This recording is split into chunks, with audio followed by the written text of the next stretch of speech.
মৰমৰ ছাত্ৰসকল, আজিৰ ভিডিঅ'টোত আমি মোৰ মাতৃমুখ দৰ্শন পাঠ্যৰ শেষ যিটো অংশ আছে সেই স্তৱকটো আলোচনা কৰিম। আগৰ ভিডিঅ'টোত আমি সেই কথা আলোচনা কৰিলোঁ যে বেজবৰুৱাই ডিব্ৰুগড়ত উপস্থিত হোৱাৰ পিছত ডিব্ৰুগড়ৰ তিৰোতাসকলৰ অসমীয়া তিৰোতাসকলৰ যি উন্নতি তথা প্ৰগতি দেখিছিল, সেই প্ৰগতিয়ে বেজবৰুৱা তথা লেখকক বাৰুকৈয়ে আকৰ্ষিত তথা সন্তুষ্টি দিছিল।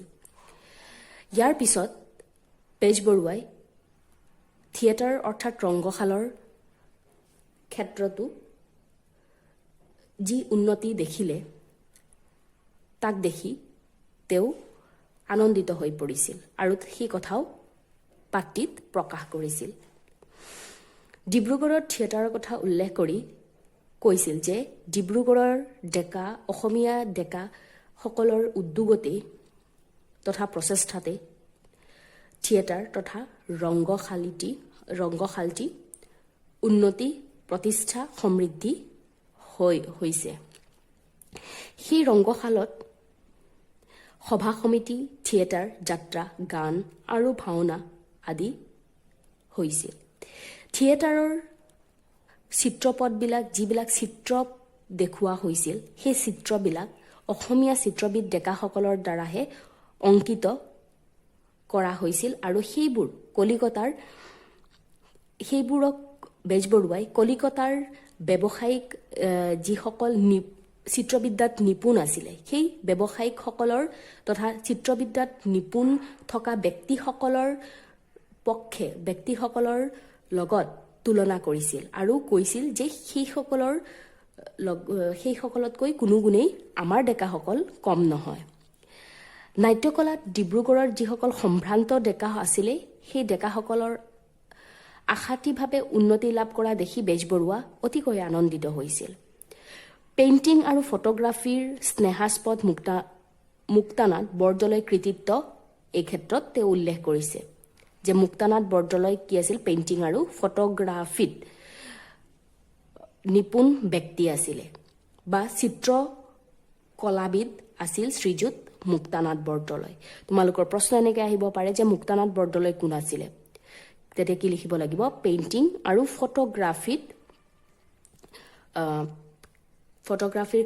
ফটোগ্ৰাফীত নিপুণ ব্যক্তি বা চিত্ৰবিদ আছিল মুক্তানাথ বৰদলৈ। থিয়েটাৰৰ যিবিলাক চিত্ৰ দেখুওৱা হৈছিল তাৰে বেছিভাগ মুক্তানাথ বৰদলৈৰ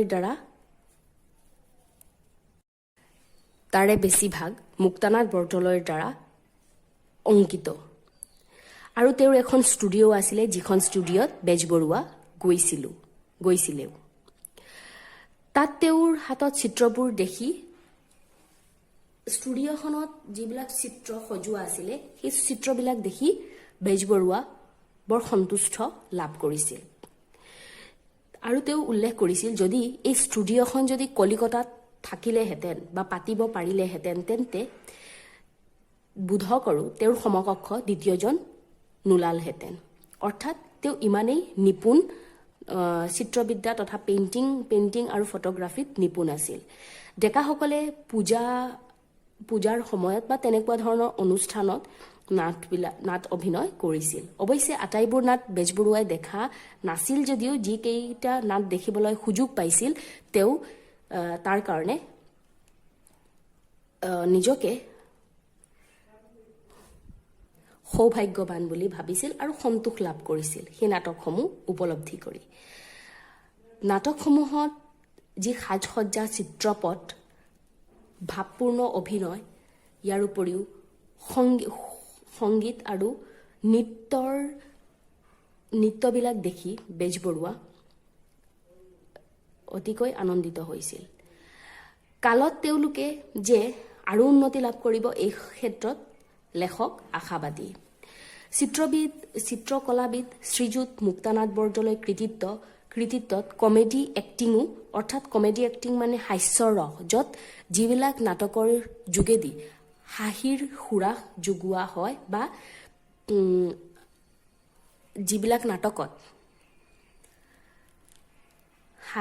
যিবিলাক নাটক চালে হাঁহি উঠে, সেইবিলাকৰ ক্ষেত্ৰতো তেওঁ আহু পুৰুষাৰ্থ কৰিছিল আৰু তেওঁৰ কৃতিত্বতহে কমিক এক্টিং অৰ্থাৎ হাস্যভাৱৰো পৰিস্ফুট হৈছিল। ইয়াৰ উপৰিও ডাক্তৰ শ্ৰীযুত প্ৰভাত চন্দ্ৰ দাস আৰু জন চেৰেকৰ অভিনয় কলিকতা থিয়েটাৰৰ বিখ্যাত অভিনেতাসকলতকৈ কোনো গুণে কম নাছিলে। ডাক্তৰ শ্ৰীযুত প্ৰভাত চন্দ্ৰ দাস বেজবৰুৱাৰ বন্ধু আছিলে তথা তেওঁ ডাক্তৰো আছিলে আৰু কেইজনমানৰ অসমীয়া ডেকাৰ যি অভিনয় আছিলে অভিনয়ক বেজবৰুৱাই কলিকতাৰ বিখ্যাত অভিনেতাসকলৰ লগত তুলনা কৰিছিল। এই ক্ষেত্ৰত কিন্তু ডিব্ৰুগড়ৰ ডেকা বন্ধুসকলক এটা কথা তেওঁ উপদেশ দিছিল যে তেওঁলোকৰ যত্নত মৌলিক অসমীয়া নাটক অভিনয় সৰহ হয়। মৌলিক অসমীয়া নাটক মানে নিজৰ সৃষ্টিশীল প্ৰতিভাৰ জৰিয়তে যিবিলাক নাটক নিজে ৰচনা কৰে সেইবিলাক নাটকক মৌলিক নাটক বুলি কোৱা হয় আৰু সেই মৌলিক নাটক তেওঁলোকৰ যতনে মৌলিক নাটক অভিনয় সৰহ হৈছিল। অৱশ্যে সৰহ হলেও তাত কি আছিলে কিছুমান বাধ্যবাধকতা বা সীমাবদ্ধতা আছিল। যিয়ে নহওক ভৱিষ্যতে সেই আটক বা সীমাবদ্ধতা গুচিব বুলি তেওঁ আশাবাদী আছিল। বিদেশী নাটক অসমীয়ালৈ ভাঙি অসমীয়া ৰংগশালত অভিনয় কৰাটো অনেকে দায় কৰে যে বিদেশী নাটক এখন সম্পূৰ্ণৰূপে আমাৰ অসমীয়া ৰংগমঞ্চত উপস্থাপন কৰাটো বহুতো ৰক্ষণশীল অসমীয়া তথা ৰক্ষণশীল ব্যক্তিয়ে দুখ ধৰিছিল যে কিয় বিদেশৰ নাটক এখন আমাৰ ৰংগশালত উপস্থাপন বা মঞ্চস্থ কৰিম।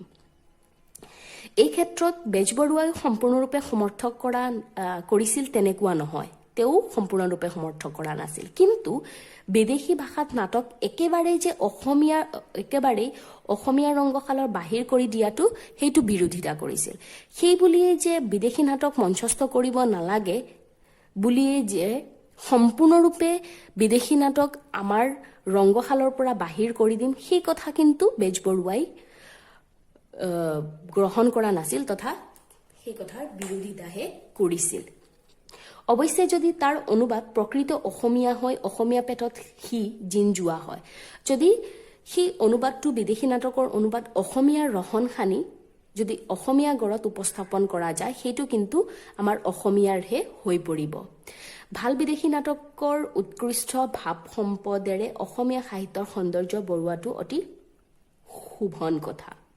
অৰ্থাৎ ভাল উৎকৃষ্ট জনপ্ৰিয় যিবিলাক বিদেশী নাটক আছে, ধৰি লোৱা শ্বেক্সপিয়াৰৰ কমেডি অফ ইৰৰ্ছ, মেকবেথ ইত্যাদি যিবিলাক জনপ্ৰিয় নাটক আছে বিদেশী নাটক, সেই নাটকসমূহ যদি অসমীয়া সাহিত্য আনি পেলাই তাক অসমীয়া গড়ত অনুবাদ কৰা হয় সেইটোৱে কিন্তু অসমীয়াৰ সৌন্দৰ্য দুগুণে বঢ়াব বুলি বেজবৰুৱাই উল্লেখ কৰিছে। যদি সেই ভাৱসম্পন্ন বাৰে বঙলোৱা অসমীয়া নকৰি আচল অসমীয়া কৰি দিয়া হয়, যদি আমাৰ অসমীয়া সাহিত্যৰ সৌন্দৰ্য বা ভঁৰাল দুগুণে বৃদ্ধি পাব যদিহে সেই ভাৱবিলাক বা সেই নাটকসমূহ বাৰে বঙলোৱা নকৰাকৈ বা বাৰে বঙলোৱা মানে মিশ্ৰিত ভাষা অনুবাদ নকৰাকৈ কেৱল যদি আমাৰ ভাষাত তাক অনুবাদ কৰা হয় সম্পূৰ্ণৰূপে, তেতিয়া কিন্তু আমাৰ সাহিত্য ভঁৰাল আৰু দুগুণে বৃদ্ধি পাব। ভাৰতৰ নানা দেশৰ যিদৰে আমাৰ অসমীয়া সংস্কৃতিটো সমন্বয় সংস্কৃতি বুলি কোৱা হয়, কাৰণ অসমত থকা জাতি ধৰ্ম বৰ্ণৰ নিৰ্বিশেষে সকলো লোকে নিজকে অসমীয়া বুলি মানি লৈছে আৰু নিজকে অসমীয়া বুলি গৌৰৱ বোধো কৰে। সেইদৰে যদি লেখকে কৈছে যদি বিদেশী নাটক এখন যদি অসমীয়া ৰসন সানি যদি সেই হিচাপত আমি অনুবাদ কৰোঁ তেতিয়া কিন্তু সেইটোৱে আমাৰ সাহিত্যৰ সমৃদ্ধি দুগুণে বৃদ্ধি কৰিব বুলি তেওঁ উল্লেখ কৰিছে। এনেদৰে পুৰণি কালৰ পৰা অসম পৰিপুষ্টি হৈ আছে আৰু এনেকুৱা কাৰণতেই সেই গড়তেই আমাৰ অসম পৰিপুষ্টি হৈ আছে। কিন্তু অসমীয়া বৰসবাহত যদি কোনোবাই, কিন্তু ইয়াৰ বিপৰীতে যদি অসমীয়া বৰসবাহ বা বৰ মেলবিলাকত, ডাঙৰ মেল বা সবাহবিলাকত যদি কোনোবাই অসমীয়াৰ দৰে চাপৰি বজায় আৰু তাল লৈ নাম নোগোৱাকৈ যদি খোল কৰতাল লৈ যদি বঙলুৱা ঠাচত যদি সেইবিলাক উপস্থাপন কৰে, ইয়াত এটা উদ্ধৃতি দিয়া হৈছে যে দয়াল দয়াল দয়াল বলে ডাকৰে ৰসনা, যাৰে ডাকলে হৃদয় সাতল হবে যাবে যম যন্ত্ৰণা। অৰ্থাৎ এই বঙলুৱা সংকীৰ্তন মেলি যদি দিয়ে, আমাৰ অসমীয়া কীৰ্তনৰ বিপৰীতে যদি বঙলুৱা ঠাচত সেই কীৰ্তনবিলাক গাই দিয়ে, তেন্তে সি অসমীয়াৰ বৰসবাহত হাঁহৰ মাজত কাউৰী হৈ পৰিব। যেনেকৈ হাঁহৰ জাকৰ মাজত যদি কাউৰী আহি পৰে, তেতিয়া কি হ'ব? সেইটো খেলি মেলিহে হ'ব। আৰু তাক নেকি হাইব্ৰিড, অৰ্থাৎ এধা কেঁচেলুৱাৰ গান মিহলি আহাৰে পেট গুমাই তাত বিপ্লৱৰহে সৃষ্টি কৰিব, শান্তিৰ সৃষ্টি নকৰে। অৰ্থাৎ হাইব্ৰিড, যদি আমাৰ ভাষাটোৰ নহয় বেলেগ ভাষাটোৰ হিচাপত বা সেই গীতবিলাক গোৱা হয় বা উপস্থাপন কৰা হয়, সেইটোৱে কিন্তু আমাৰ বিপ্লৱৰহে শান্তিৰ সৃষ্টি নকৰে, ওলোটা কি কৰিব? বিপ্লৱৰ সৃষ্টিহে কৰিব। এনে কথা মনত ৰাখি যদি অসমীয়া নাট্যকাৰসকলে যদি বিদেশী নাটকবিলাক অনুবাদ কৰে, তেতিয়া কি হ'ব? সেইটো মংগল হ'ব। আৰু নতুবা যদি সেই বিষয়ত সচেতনতা অৱলম্বন নকৰে, তেতিয়া সি মংগলৰ পৰিৱৰ্তে অমংগলহে হ'ব। তাহানিত কলিকতাৰ 4জন ছাত্ৰ যথাক্ৰমে ৰমাকান্ত বৰকাকতি, ঘনশ্যাম বৰুৱা, গুঞ্জানন বৰুৱা আৰু ৰত্নধৰ বৰুৱাৰ যুটীয়াভাৱে যিখন শ্বেক্সপিয়াৰৰ কমেডি অফ ইৰৰ্ছ নাটক আছিলে, সেই নাটকখন অসমীয়ালৈ ভাঙনি কৰি অসমীয়া নাম দি, ভ্ৰমৰংগ নাম দি অভিনয় কৰিছিল।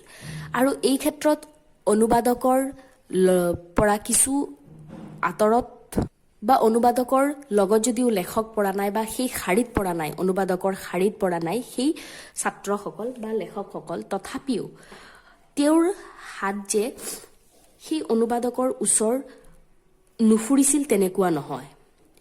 আৰু বেজবৰুৱাৰ বিশ্বাস যে ইংৰাজী নাটক সেই অনুবাদ একেবাৰে অসমীয়া হৈ পৰিছিল কাৰণেহে অসমীয়াৰ সৰ্বসাধাৰণ মন আকৰ্ষণ কৰিব পাৰিছিল। এই ক্ষেত্ৰত সৰ্বশেষত বেজবৰুৱাই উপদেশ দিছিল যে উঠি অহা ডেকাসকলে যদি বিদেশী নাটক অসমীয়ালৈ ভাঙি তাৰ অসমীয়া সাজপাৰ পিন্ধাই অসমীয়া ৰংগশালত যদি তুলি দিয়ে, সেইটো দুখ ধৰাৰ মানুহ বা ব্যক্তি কোনো ওলাই নাহিব। অৰ্থাৎ যদি বিদেশী নাটক এখন অসমীয়ালৈ অনুবাদ কৰা হৈছে, সেই অনুবাদৰ ক্ষেত্ৰত সদায় যাতে অসমীয়া ভাষা আৰু সংস্কৃতিৰ ৰহণ সানিব পাৰি বা সাজ পিন্ধাব পাৰি, সেইটোৱে কিন্তু সাজ পিন্ধাই তাক যদি ৰংগশালাত বা থিয়েটাৰত আমি উপস্থাপন কৰিব পাৰি, সেইটোৱে কিন্তু কেতিয়াও কোনেও সেই ক্ষেত্ৰত দুখ ধৰিব নোৱাৰিব, এই কথা উল্লেখ কৰিছিল। আৰু উপদেশ দিছিল যে ডেকাসকলে নাটক ৰচনা কৰা, বিদেশী নাটক ৰচনা কৰাৰ ক্ষেত্ৰত এই ক্ষেত্ৰত যাতে মনোযোগ দিয়ে। এইটোৱে আছিলে মোৰ মাতৃমুখ দৰ্শন পাত্ৰীৰ সম্পূৰ্ণ আলোচনা। আশা কৰোঁ তোমালোকে ভালকৈ বুজি পাইছা। আৰু ছাত্ৰসকল, এটা কথা মনত ৰাখিবা, যদি পাঠটো নিজে অধ্যয়ন নকৰা, তেন্তে যিমানেই ভিডিঅ' নোচোৱা কিয় তোমালোকে যথাৰ্থ জ্ঞান ল'ব নোৱাৰিবা। সেয়ে সকলোলৈ অনুগ্ৰহ কৰিলোঁ যে পাঠটো ভালকৈ অধ্যয়ন কৰিবা। আৰু যদি নুবুজাৰ কিবা থাকে তেন্তে মোৰ লগত যোগাযোগ কৰিব পাৰিবা। আজিলৈ ইমানতে, ধন্যবাদ।